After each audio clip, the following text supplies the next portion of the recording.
6.5 pounds per year.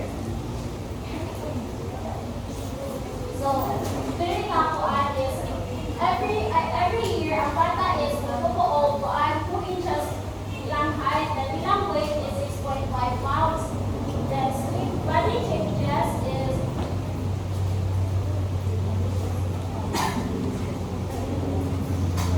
so in body changes, slimmer appearance due to water distribution, longer, more proportionate legs. So getting apart is ang fat sa mga bata is pag once na mo kuan nagtutubo sila ba ang lisod ko kay tutubo ay mong lain kamot sa imong kamot, then ang fats nimo is gastera na pagditura na pud na kuan so mo spread na siya mo distribute sa imong different parts sa imong body. Then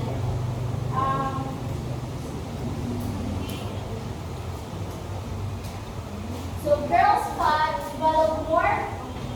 girls develop more fat cells compared to boys. So girls naturally store more fat than boys, which is part of their normal development process. So normal na sa mga bayan nga mas dagan of fats kesa sa boys. Kay partners sila ang development kay dagan man mas tanan man ta may changes pero mas rapid ang changes dun sa body kay moves na pero dili pa na siya dili kay dito sa ano sa one pa na siya sa grade 1 to grade 3 ang primary. So kan ulit sa so during factors affecting growth, genes is penetrated out. Kani siya is pwede siya makuha sa mga bata sa ilang ilang height and weight gikan sa parents.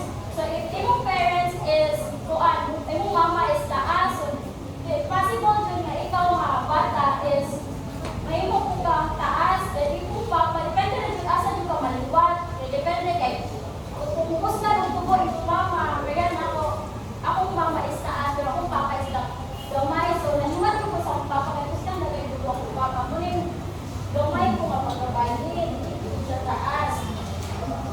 Then sa food is proper nutrition like eating fruits, vegetables, and protein is crucial for healthy growth. So important din sa mga bata maulit o mga nutritious food like vegetables or mga protein like eggs, kanang naay mga ng chicken, fish, tuna. Huwag na siya ikuan ka na ngunit daghang protein na makuha sa mga bata. Then climbing, exercise, medical condition,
So let's move on to motor development.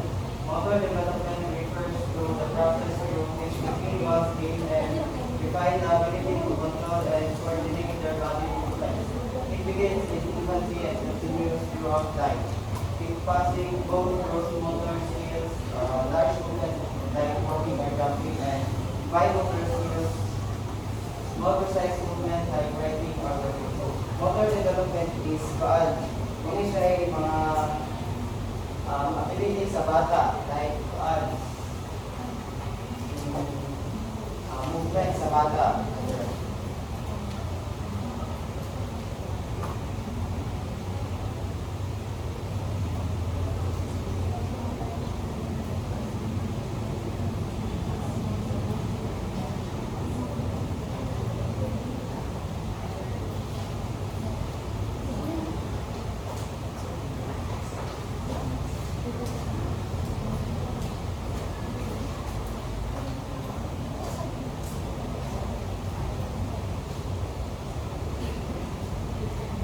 Next is the performing unimanual and bimanual.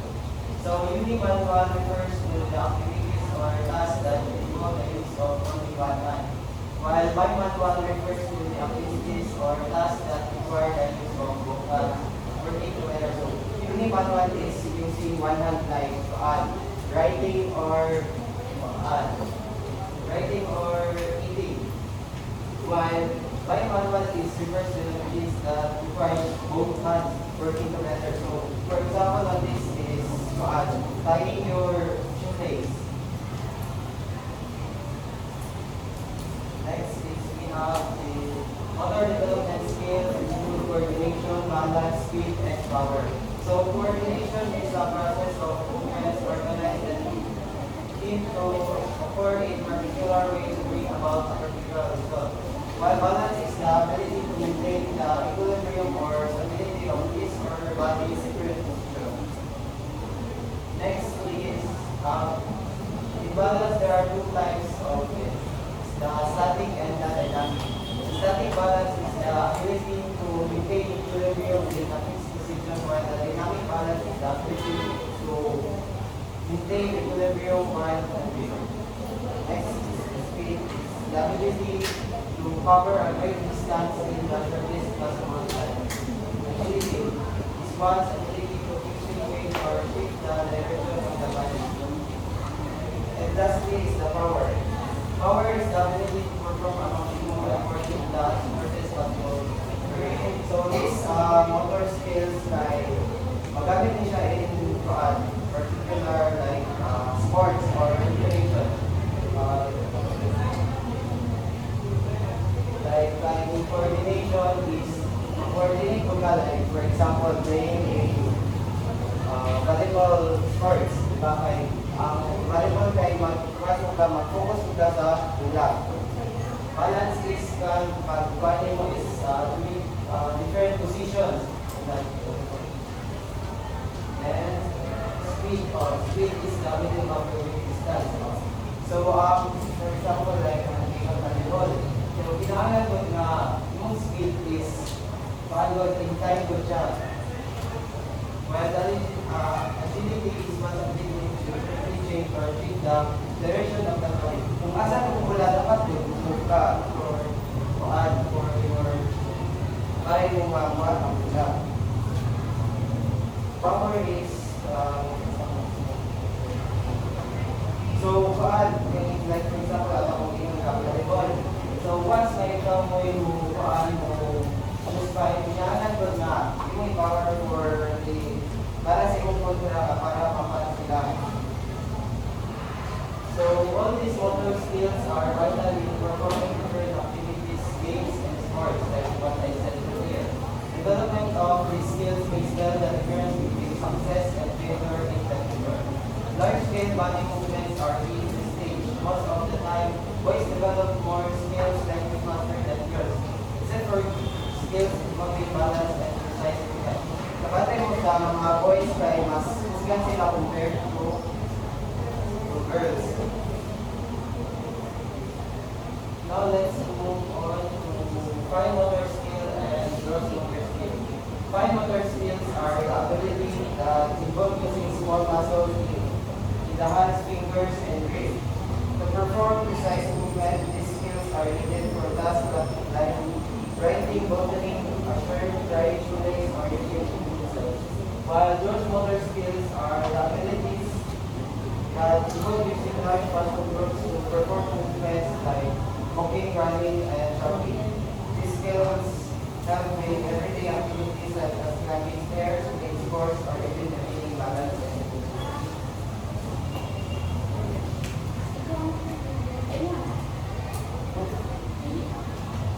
Ay, ang na-again is Joel na siya ma-part siya na siya kung guys.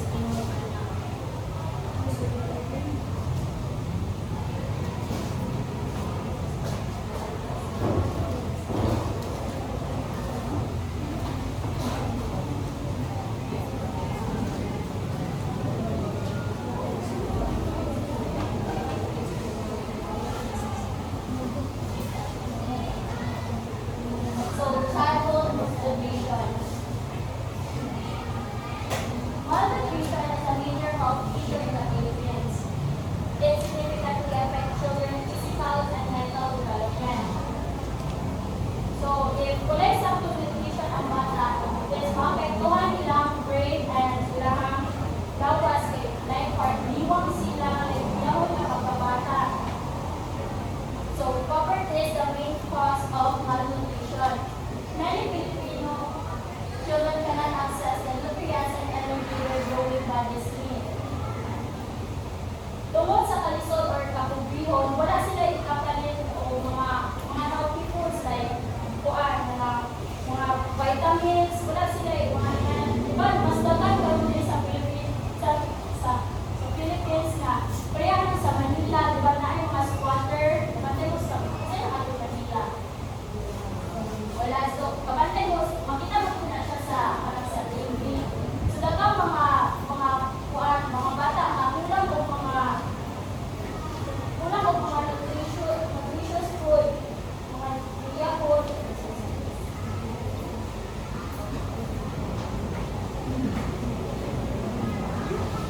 School age children need a balance.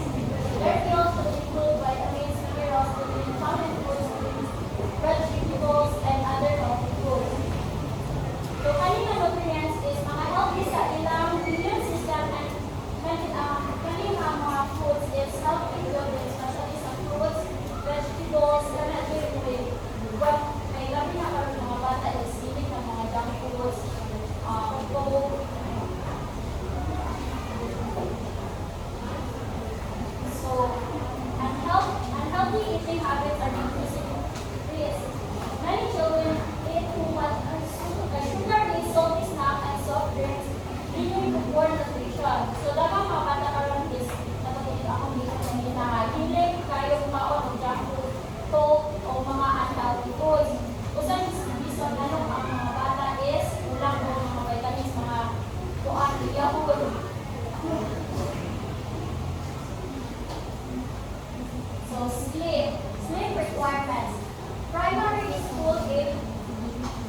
perform a mathematical equation. So means ani kay kanindri nga kuan is they can take a complex and sequential and symbolic wasteland. So so ang ilang reasoning ani is still immature. So they have understand to identify the kuan kani identify sa karon o here and now. So ang ilang each milestone nga na-develop dependent sa ilang previous nga milestone nga ilang na-achieve. Dayang primary school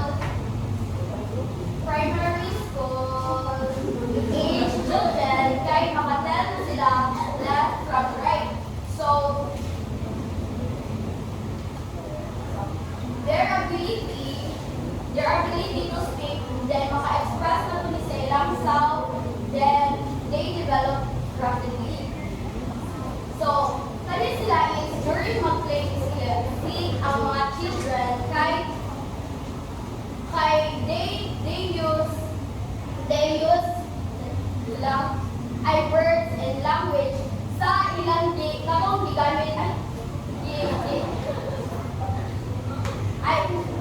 they use language and words nga ginatulog sa ilang school. Dayon, maka-understand po sila sa kanang time of days sa kanang week.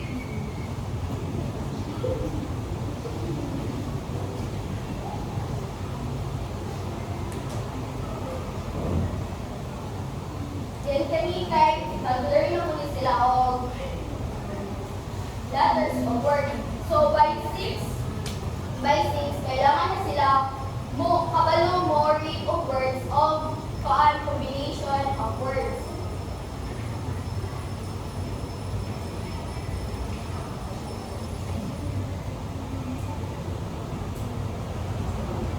Information processing skills. Several theories compare the human mind to a computer suggesting and process information using logical rules and strategies. So, some people nag-think sila ang brain nato is nag-work like a computer. Dayon, nag-take of information, changing it, and storing it, and using it to respond. Application to child care, education, and parenting. Children have varying intelligence profiles influenced by their learning and achievements. Parents, child care providers, and teachers should be able to recognize this by helping children understand, and promote growth and learning. So means ani kay mo help kasi sa children para ma-better at what they're good. Then also, like, ibubuti silang i-help para ma-improve sila sa ilang businesses. Dayon sa planning lessons that cater to multiple intelligence based on instructional objectives.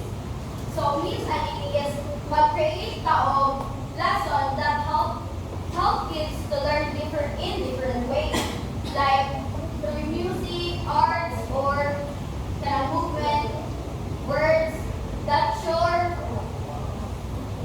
na kanang para ang mga children maka-understand. Encouraging children to read more every day and increase their vocabulary. So means ani is to help ka sa children para maka-learn ng kanang imong tandaan o mga books para maka-learn sila of it para then ma-increase silang vocabulary. Then bringing children to museums, art exhibits, and historical landmarks to widen their perspective about the world and people.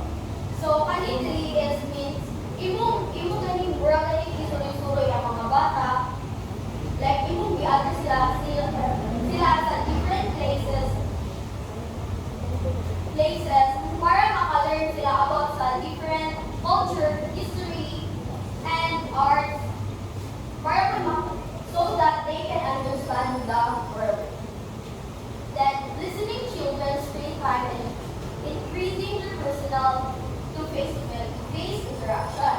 So Miss Annie is helping children like to spend less screen time and more talking to playing with other children, people there.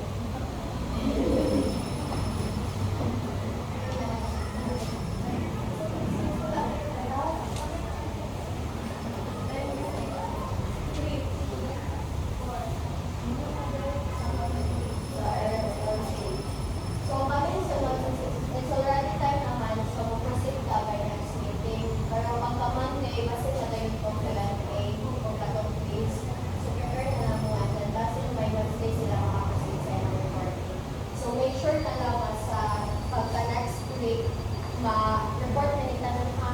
And then recording sa kagawin kay since katong sa kakel, matagal siya chance kay kuan man kung tanong time.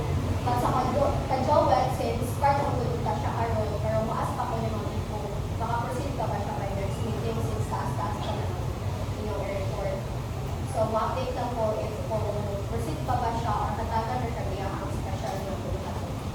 So, since ako ba is na pa may next na class, so, share ka sa